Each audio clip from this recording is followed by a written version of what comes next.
and welcome. My name is Sue. I am a film journalist and I work for FredCarpet Entertainment. We are an online film magazine based in Berlin and Los Angeles. And today I'm really excited because I get to talk to Janvier, founder of Minute Shorts. It's a short film platform because everyone has a story to tell. And I would love to start right away with following question. Okay. Janvier, what is your story? Before Minute Shorts, I was a filmmaker, but before I can give you a bit of a background. So Congolese, French, and also I'm based in London. But before Minute Shorts, I was working in the film industry for, I think, 8 years. So producing and directing. I mean, I can go on this story, I can take it for, I don't know, talk for an hour, but I'll keep it short. So before Minute Shorts, I started off producing film when I was 20, and I made a TV show pilot called Made in Brixton. If you've seen Made in Chelsea, have you guys heard of Made in Chelsea? It's basically a reality TV show about people that live in Chelsea. Chelsea is a very luxury, expensive area in London. Then at the time I was living in Brixton. Brixton is in the south of London. And Brixton is about, the area itself is very rich into, Jamaicans, Ghanaians, and other people from a different part of the world, and that's what Brixton is. And then I thought I wanted to make something that shows different side of London that not many people know around the world. So I made this TV pilot show with some friends. I was actually 19 at the time, and by the time I finished the pilot show, and I sold it to Channel 4 when I was 20, and that's what got me into the film industry. Then after that, everyone thought I was a filmmaker because how does a 20-year-old kid can make something and sell it to Channel 4, which is one of the biggest TV channel in the UK. Then that gave me the confidence to start making films. Then I worked for anyone, BBC, Channel 4, Vice, you name it, loads of big companies. But then after a while, you don't get tired. You want more challenge. So I worked in the film. I was producing, directing for 5-6 years. Then after that, I thought, what if there's a platform that can highlight, short films, because short films is something that a lot of filmmakers make, but they make it as a stepping stone to make the big films. But then the interesting thing about short film, they're amazing. The original story, they're very, very, very creative, but there was not one specific platform for short films, like Spotify. The way Spotify made it easier for everyone to discover music. Before that we had YouTube, you can listen to music, but it was hard to discover music the way you do on Spotify. So then I thought, what if there was a platform that, the way Spotify made it easier for people to discover music, and there's a platform that makes it easier for people to discover short films or discover these new amazing filmmakers. And that was the idea. I was 25, 26 at the time. And then I convinced my business partner because my business partner is the tech guy, so I convinced him to join me in this journey. And we launched the first app in 2019. And then here we are. We're just not an application, we're not a whole platform. So we do have an app.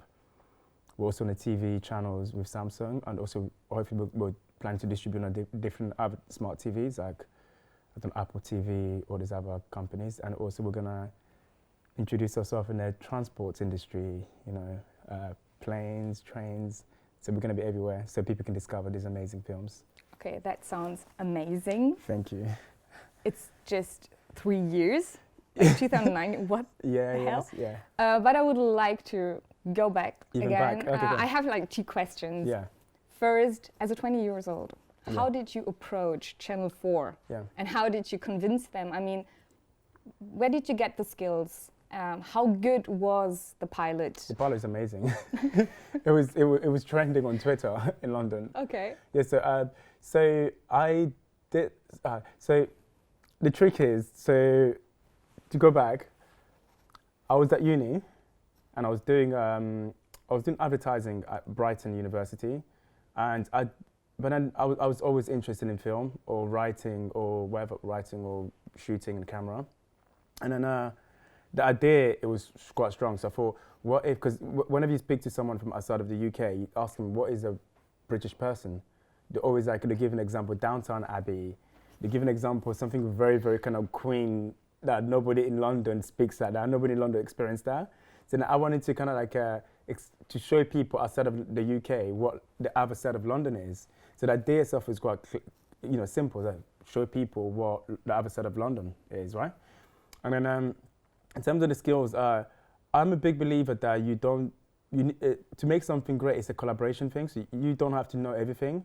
So I was lucky, kind of surround myself with loads of creative people at the time.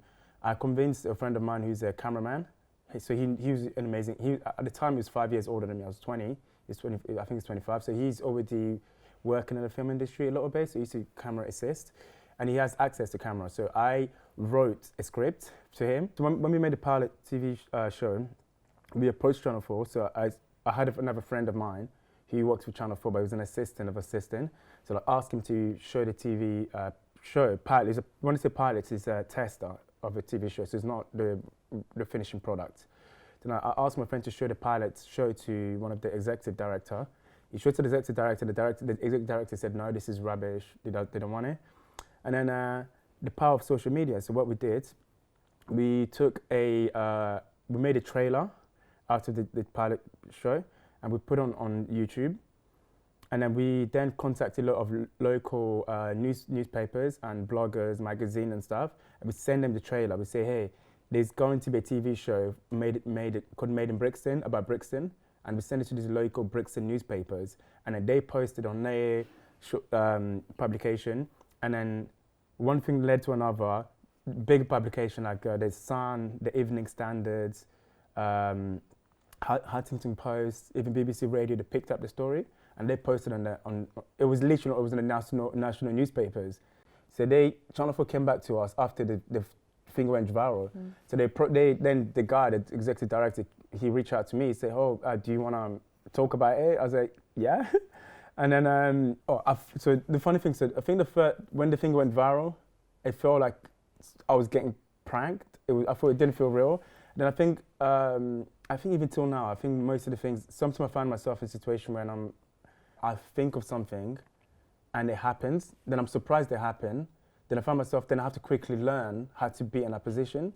For example, when I was directing from, like I said, 3 people, sets to like 300 people, in my head it's like, I want to direct one day and to become in a position when I'm directing like a whole crew of 300 people. Then I was there like in 8 months. Then it was more of like, okay, now I'm here, I have to perform. I have to make sure like I learn the craft, I learn the skills, and I have to perform. Similar way when I'm running a business, I don't know, a year ago there was only like 4 of us. Now I think there's 12 of us, and we're doing something with Samsung, all these other big companies. And in my head, I was like, this might happen like in 2 years, 3 years time, and it happens so quickly. Then you almost have to adapt. Also, when you adapt, you also have to make sure like you're also performing at that level, and it feels weird, but it's just life that you kind of have to and also like. If you're going to think of something, you're going to wish for it. Once you get it, then that means you have to get it done. That's as simple as that. Absolutely. Sometimes I'm a little bit embarrassed of mentioning it, but when someone tells me something like this, that you kind of thought about it and then it happened, I totally believe in such things, like when you manifest something, everything that you do subconsciously leads to this goal. This goal, I agree, but I also think it comes down to like I always tell people that be careful what you wish for, because whatever you wish for, once you get it, then you have to actually perform. And also one thing I wanted to make it clear, it's not so much about accidental stuff. So there are loads of planning behind it as well. So for example, like even planning like us having a TV channel, that was in plan. So we put out in the plan, we say, this is what we're going to do, and this is the reason behind it. The only thing I'm trying to make it the difference is, sometimes you wish for something to happen 5 years time or 3 years time, and it happens sooner than that. That means you need to basically learn the skills and get it done. And also, like, always tell people, be careful what you wish for, because you're going to get it. Then you have to then put your work in, because the bigger the stuff you're doing, obviously, the more it requires of your intelligence, requires more of your time, it requires more sacrifice. On my flight back home in LA, I mean, you keep watching movies, and I found myself on both flights. I found myself checking the duration of a movie, because we had like an hour and 20 minutes until landing. and I was looking for a movie that was just like 1 hour and 15 minutes. So I can totally relate to it. Yeah. It's brilliant. Yeah, no, so honestly, it's gonna be life changing. So that same thing, we're probably gonna try to roll it out in transports as well. So essentially, it will be because the thing is, I mean, if you look at, I don't really want to get too philosophical about this, but it's like time is like precious. So I think what we're trying to do, we're trying to save people's time. So that way you're wasting time. You're not wasting time looking for something. So you almost spend the time you actually want to be entertained. That's the time you'll be entertained. Because what tends to happen is that when you turn on Netflix or Amazon or YouTube, you spend a lot more time scrolling. Then in some cases, you even stop scrolling. You're like, let me just watch whatever. So you end up watching rubbish. But then if this one is like, okay, I've got 10 minutes. You go on an application, you say 10 minutes. It gives you 10 minutes. You watch 10-minute films and you leave. That's it. And I think because time is precious, we don't want people to waste time on browsing, but more time to watch stuff. Great ideas arise from problems, actually, you want to solve. Can you remember the moment where you felt like, this is really a problem and I need to solve this problem? Yeah.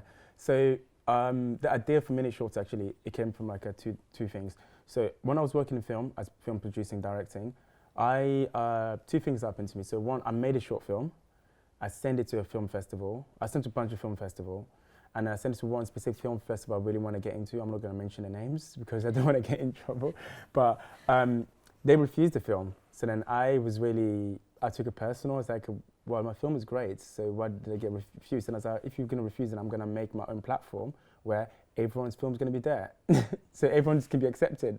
So that was the motivation, initial motivation. I don't know if that was driven. Bold. I don't know if that was driven by my ego, but I think at the time I was quite hurt about it, and I was like, I'm going to make something so then the film can be accepted. So we're going to almost democratize.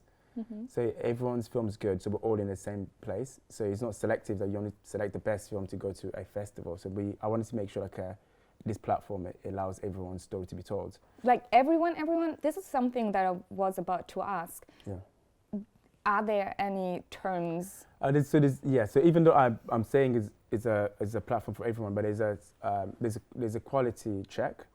For example, we want to make sure it's not another YouTube, in a sense of like videos of cats and dogs, weddings, and just anything. And this is like a platform for short film narrative films. So and there's also quality. We kind of prefer quality over quantity. So we're quite selective about the films that we show, because we want to make sure if you're going to spend even 5 minutes, 20 minutes of your time, you're watching something quality. So we handpick most of our films. We also work with other partners that are making amazing quality films. And also we work directly to the filmmakers, but we handpick the films. We see every single films. And in terms of like the criteria is, if a film is good, it's good in a sense of like we want to make sure that, so the way we do it, so the film we select, there's two criteria. So the first one is the idea behind the film. So, sometimes you watch a film, it makes you feel something. That's what we look for. We look for that little magic of like, you watch something, you're like, oh wow. Whether it's horror, whether it's comedy, whatever it's like documentary, whatever genre, but you want to make sure that the film makes you feel something and it has a message behind it. That's the one criteria. The second criteria is from the technicality. So is it lit properly? Is the microphone, can you hear what they say? Is the shot, I don't know, clear? If it's not clear, is the artistic reason why the shot is not clear? So technically, we want to make sure like all the technical stuff is well. But then the other stuff is more of like just the magic, whatever the magic is, whether it makes someone feel something different, yeah. I have this question here. What's the aim of a movie? You kind of already. Yeah, I think the way I tend to look at it, the aim of the movie is to make you feel something. So, but at the same time, there's two things. There's aim of the movie, and also what is the aim for the filmmaker? Why is he making the film? So the two things. So the aim of the movie, I think, is to make you feel something. But from the creative point of view, I believe the filmmakers, their job is to tell story based on what is happening. I believe most of the films that I personally like, I think when a film is reflecting on the time. So let's say at the time there's certain things like, let's say, climate change or whatever. So as a filmmaker, your job, a filmmaker is an artist. So as a great artist, your job is to tell stories and to be reflective of what's happening in the real world. So when I think of the greatest people that have done it before us, like Steve Jobs reflecting through his products, Nina Simone reflecting to the, you know, even Beyonce, I don't know, and all these amazing artists. So they told stories. Because they are telling stories that everyone can relate to, right? Yeah. And what I think everything that a person wants is to be seen, and I think that's somehow the same. Somehow you find yourself in the stories of other people. Yeah. So what are the benefits of the filmmakers? So currently, so when we acquire your films, so we have different, well, we distribute it first of all, so then there's a different platform that we distribute on. So, so we have to answer your question properly, is like we have different platforms. So we have the app, our own app, which is the mobile app, and we also have it on the desktop. Excuse me. At the moment, our platform is free to use, but we're introducing a premium version of the app. So it'll be similar to Spotify. It's called freemium model. So you'll be able to pay a monthly subscription, and then you see all the premium films, short films, and there's also be free accounts which you don't have to pay, but there'll be adverts. So from the filmmaker perspective, the benefits that you get paid for streaming through our platform, and we also have our own TV channel. You also get paid for advert revenue. That's like from a filmmaker's perspective, is you get paid for your film to be in this platform, because most of our filmmakers that make short film, they get paid nothing. Short film does nothing. As in from a financial point of view, they don't really gain anything. But we're trying to make sure this industry, it becomes like a monetization industry, so then people can actually start reaping financial benefits from it. That's one thing. For the second benefit for the filmmaker is, we don't just have the platform as in the film and the TV and the app. Is also we do have film screening events. These are real life events, also online events. So the purpose of it is to showcase or to celebrate the filmmaker's work. So every month we get together, we showcase 6 film and events, and then we get the filmmakers to come down to talk about their film. How did it come across? How did that day come across? How did you make it, etc., etc. So it's almost like you have your distribution, you also have a showcase of your work. And we also have a community of filmmakers. For example, all our filmmakers, whether they need a crew or someone to get in touch with, they email us, and we connect them to a wider group. Kind of creating a community, right? Yeah. Sometimes when people or filmmakers talk about their projects, I hear following sentence: "Oh, it's just a short movie." Yes. Why do short movies have such a bad reputation? Yeah, I mean, I try to get that answer from companies or film institutions that did it before us, and I'm almost trying to change people's perspective on that one. I think for a long time, like I say, short film, it was used as a stepping stone. So it's almost like, I want to make a feature film, I'm gonna do short film. But then the crazy thing about that is when you watch loads of short films, they are the most amazing creative piece of work. So my question when we launched Minute Shorts, is the question I kept asking a lot of big film institutions is why cannot this not be the end goal for some filmmakers? Then I think because historically it's always seen as that. So we almost trying to challenge that. We say no, this could be the meaning of the end for loads of filmmakers. You can actually make short film as a living. But the problem with that, it doesn't have financial backing. So Not yet. And that's what we're trying to do here. We're trying to make sure financially it has it's financial backing, so there's enough finance in it to make people work and live on it. And eventually, that's sort of the reason we're distributing our platform to different places, like the smart TVs, soon in the transport business and different countries, because we want to make sure it becomes a big platform, so then anyone around the world can access your work. Then the industry getting bigger, and it is a long-term goal plan. There are 2 things that come into my mind. One thing is I just remembered my professor, who couldn't stress more that a great idea can told in one sentence. Yes.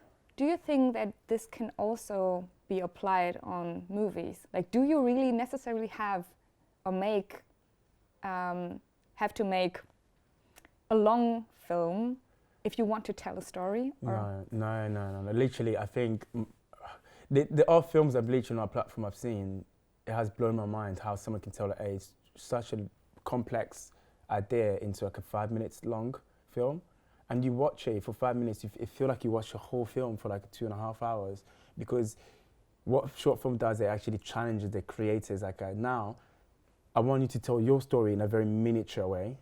And when you watch it, you're like, wow, how can you actually tell that such an amazing... Again, it's also the whole thing talks about, I don't know, it's the great package. Well, the great package, something comes in small package, the best present comes in small package. So I believe that. I think like the best stories sometimes, or the best things comes in a small package. And I think that's the same with short films. Like they tend to be very, very, very straight to the point, and it's just an amazing piece of work. Yeah. Also, you are trying to bring movies into public transportation or like onto the small screen. Yeah. A lot of people are mad about this because they say that movies have to be on a big screen. Okay. What do you think about it? I think they both can coexist. I think we're living like in a world right now where, because of technology, and also because of like a lot of young people nowadays, when you speak to them, they spend more time on a small screen, and because of rapid social media, so that habit is not going to go away. Kids or young people, even some people our age, so they used to see things on a small screen. So instead of trying to go against the evolution of people's habits, it's like you almost have to adapt, and also like when you're adapting, then you're providing quality. That's what we're trying to do here. So we could try to do another TikTok, but I'm not saying TikTok's amazing, but then we're looking at different angles. So if someone's going to spend a lot of time in a small screen, at least we want you to watch something quality. And I think I've heard that before, when people say a big film belongs in a cinema or film belongs in a big screen, I was like, yes, and also film belongs also in a small screen. So it all depends on someone's preference. And also nowadays, because of technology, people have different tastes of things. Sometimes you don't want to see things on a big screen. You're like at home, you want to watch something, I don't know, on your way to work. You're not going to carry a big TV on your way to work on the train, so you can watch on a small screen. So I think when I heard that before, but I also say, both two things can exist. It depends on someone's preference. Technology is evolving. People's attention span is shorter. They want to watch something just really quick, and nobody wants to watch. For example, nowadays when I turn on like I don't know, when I go on like Amazon or Prime or Netflix, something, and I see a film is like 2.5 hours, and oh my god, that switches me off. I was like, I don't want to watch it because it's such a long time you have to spend in front of a TV. And that's why I think, but then there are some days I would watch that, but some days I wouldn't. So I think it's about commitment. Yeah. And also, speaking of attention, I realized that that my ability of focusing for a long time is just messed up. Yeah. And here's an embarrassing story. After, I think, in the middle of the pandemic, the theaters were allowed to reopen again for a short amount of time. And I mean, because of my job, I have to watch a lot of movies. Yes. And usually I would go to the theater, but also I have to watch movies on the screen on my laptop. And during the pandemic, I started like binging everything. I feel like I just finished Netflix and Amazon Prime and Sky and everything. Has it completed the whole Netflix? Everything. Wow. It's empty now. Yeah. So I remember that I got into the theater and I was really excited because I love the atmosphere in theater and, happy. And then while watching the movie, I realized that I kind of lost focus and I had the impulse of rewinding, like skipping back, for 10 seconds, but it wasn't possible.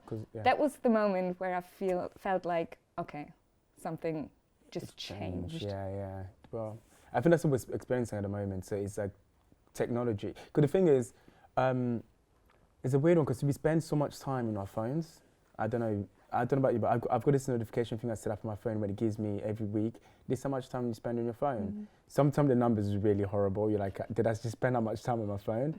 But then what's happening is, because we watch things not in a chronological order anymore, so sometimes you see a photo that was like 2 weeks ago, you see, before we used to see things as it goes on, but now because things are not chronological order anymore, so that means your brain can't register that. You have to watch something from like beginning to the end. Your brain now is gonna slightly start changing that. You can watch things in different slices. You can stop, you can pause, you can come back, but then all these things that, technology is influencing our brain, but certain institutions like the cinema, it hasn't adapted that. So I personally think cinema should be something. The way cinema exists now is great. It works for some people, but it should be an alternative way to watch cinema. I've got an idea in my head. I'll propose to people when it's ready, but I think there should be an alternative way to, you can pause, you can stop, people can take a break, so you can. But is it a good thing?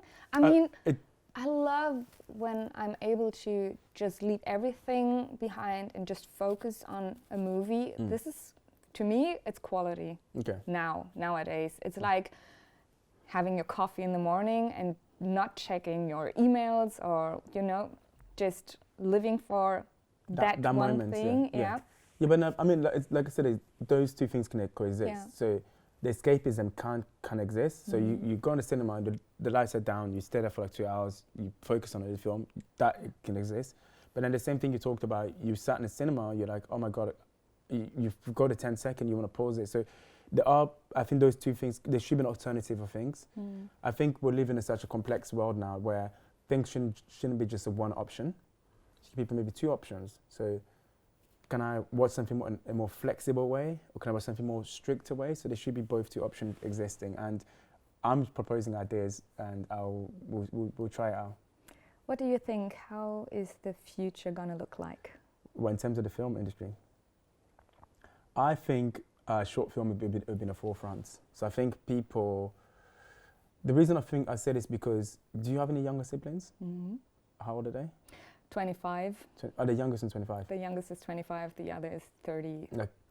Okay, cool. So I've got a younger brother who's 18. So whenever I go to my parents' house, I'll observe the way he watches Netflix. So the way he watches films would be, his phone would be next to him, and he watches something. So he would stop, check his phone, goes on TikTok or Instagram. Maybe there's like another social platform, I don't know, that I import. So he goes into those platforms and he's watching film and on his phone same time, but he's doing both two things really well. And that generation of young people, I think they're gonna influence the way films should be told. It should be shorter. It should be bite-sized. It should be given to them. Just, for example, my brother can only concentrate for 5 minutes, then his brain goes somewhere else. So I think those generations, they're gonna start to influence the way films are told. And in terms of the film industry, I think, like I said, it's going to be short films, and I think we'll also see a trend of diverse filmmakers, so diverse of storyline. And the reason I'm saying this is because technology now is allowing people from different parts of the world to tell stories. So I think you're going to see more and more diverse storyline from all across the world. Because before we used to see only American storytelling, but then you're going to start seeing more different type of storytelling. Because I think people were really surprised about Squid Game because they're not used to see it on the TV. But imagine other countries like Ghana got some amazing ideas as well. And Brazilians got some amazing ideas, South Africa and other Korea, so South Korea and stuff. So we're going to see more original stories that we're not used to. We're going to start seeing it on a big screen. That's true. I mean, that's the beautiful thing about the internet, yes, right? Yes, exactly. It gives everyone access. And also we can see more, women, filmmakers, producers. I think that's what we're trying to make sure that we do on our platform, it's a platform for inclusion. So like, for example, on our platform, 50% of our films right now is made by a woman. And then also, Black and other minority group. And so that way we're showing that the world is for everyone, and also opportunity should be given for also women, Black people or Asian people. So that everyone has a chance to tell the story of what they're going through. In one sentence, what's the philosophy of minute shorts? That everyone has a story to tell. I think we always go through that thing because I think storytelling I think for a long time it was given to one type of people. So, you know, like I said, you know, a white male Hollywood guy. But I think because of social media and the internet, you start seeing a lot. If you go on TikTok, young people, creatives, you know, they're creating these amazing TikTok stories and stuff. That's TikTok, and also short films now. Loads of young people making short films that, you know, from different backgrounds, different age, different sex, you know, gender and stuff. So I think with us, we're always like, we believe that it's storytelling, it should be told from all different part of the world, different type of people. And our philosophy, that's with everyone. We want everyone to have their story to be told and everyone to have their story to be seen by everyone. How many filmmakers apply, or how do you say it? What's like a submissions? No, how many filmmakers send their movies? How do you say it? So like submitted. How many filmmakers submit their short movies to us? To you, yeah. The number at the moment it's actually I don't know the exact number, but I think we get quite a lot now and monthly submissions.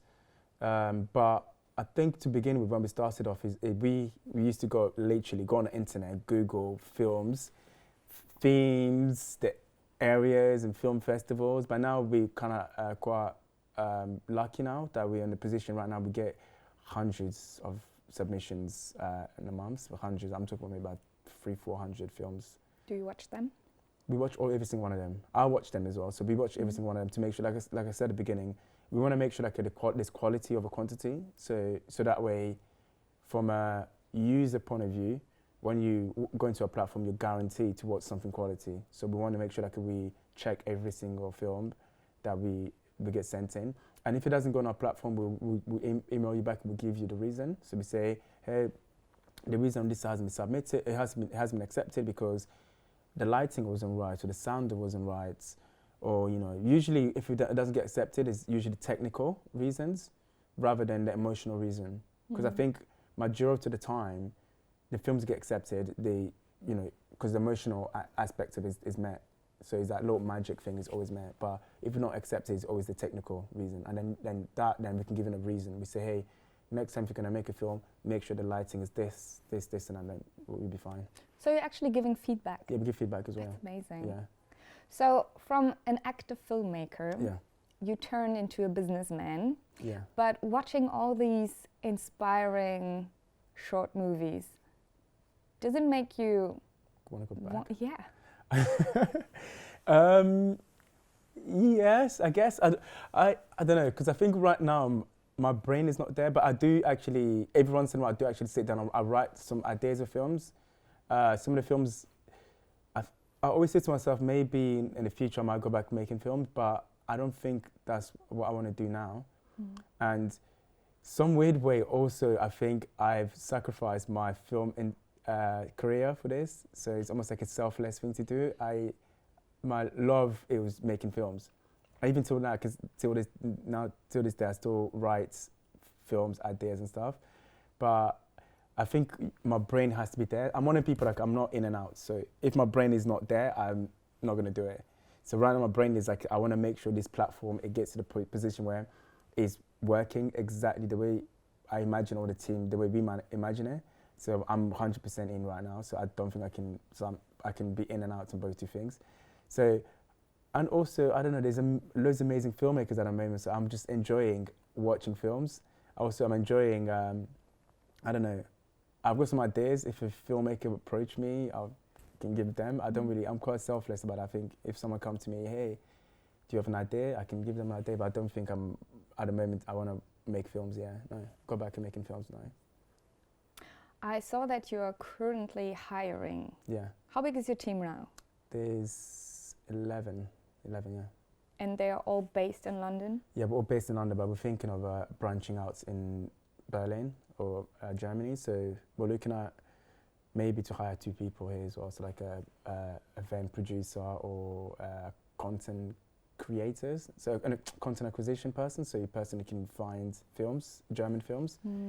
Because we have seen some amazing German films, but we want to find more of these German filmmakers. So that way, I don't know, I think German films doesn't go as far as they should be. going out. I don't. Now we're trying to figure out what's the reason for that. So that's what we want to establish. Maybe a small team here. Then we can start working with the local people, community, film institutions, to start making an actual, distribution of German films to the world. Paris, London, Berlin. What do these cities mean to you? Paris because grew up there.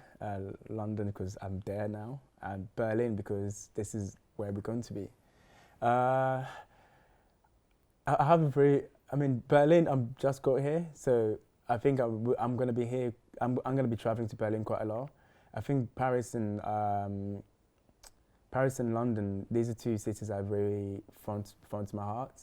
Paris, Saint-Denis. I grew up there. I've got a big family in Paris, from my dad's side specifically, and I love them all. I mean, I used to see them a lot, but then I think I'm quite busy now. But it's quite funny now you mention it. I feel a bit shy because I'm thinking, I need to actually go visit my family in Paris. I see it in your face. Yeah. You're like, yeah, and I need to go. I need to visit my family in Paris. I haven't been in Paris for a while, and maybe we might do some stuff in Paris as well, so like film screenings or, maybe. Well, I need to go visit Paris soon. London, that's my home. All my friends are there. Loads of ideas came from London, and I'm really inspired by the city. Even though I've been there for I moved to London when I was 12, and it means a lot to me. Yeah. Yeah, here every country is different, luckily, and has its very own culture. Yeah. And so does the individual handling of making movies. What kind of cultures did you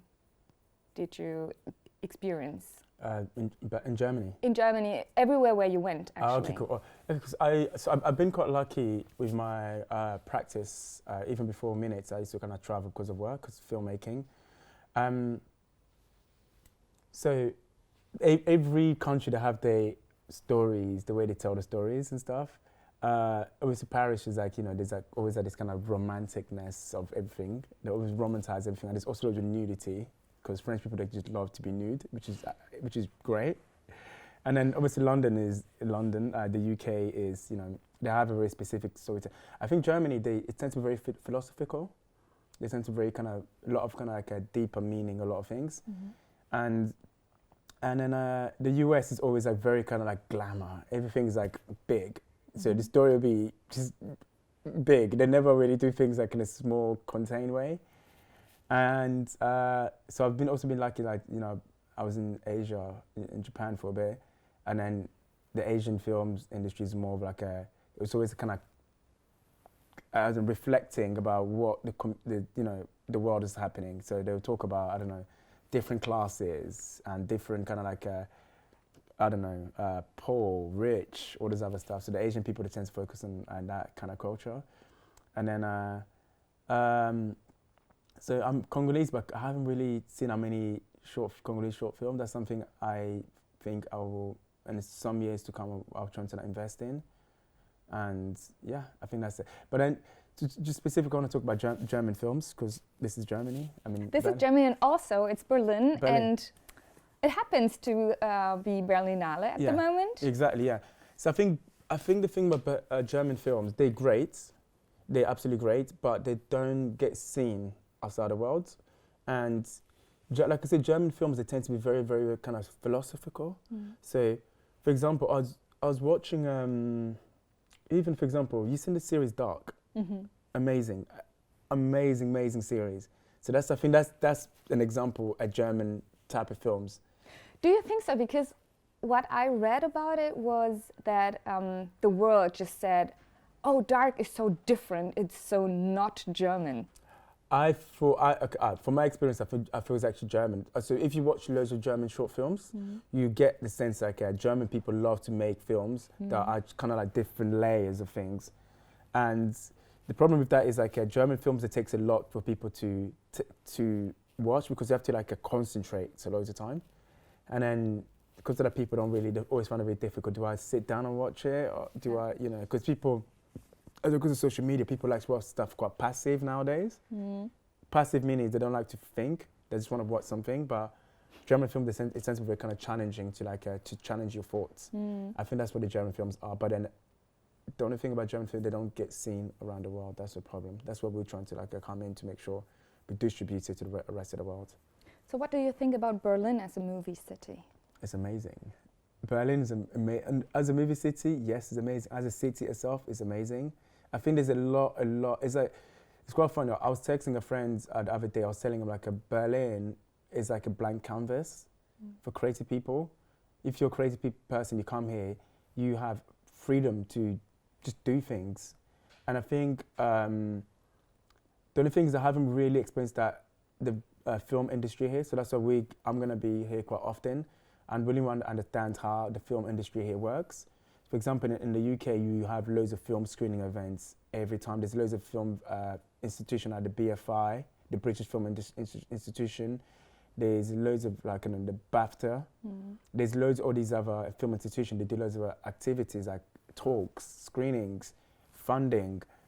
They do loads of mentorship. So I'm trying to understand if those things exist in Berlin. So if they don't, we're going to try to start to set it up because we really want to make sure we find just the most talented people here that can make films. And if they don't have the access to make it, we'll help them make it.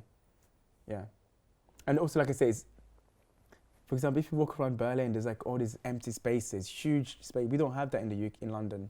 So we're thinking about doing outdoor film screenings for the community for free. Huge projectors, people can come down, watch films, connect with other people. If you're interested in film, you can come. If you just want to come watch film, you can come. If you're also a filmmaker, want to connect to other filmmakers, you can come to connect with other filmmakers. So we're going to be really, very active in here.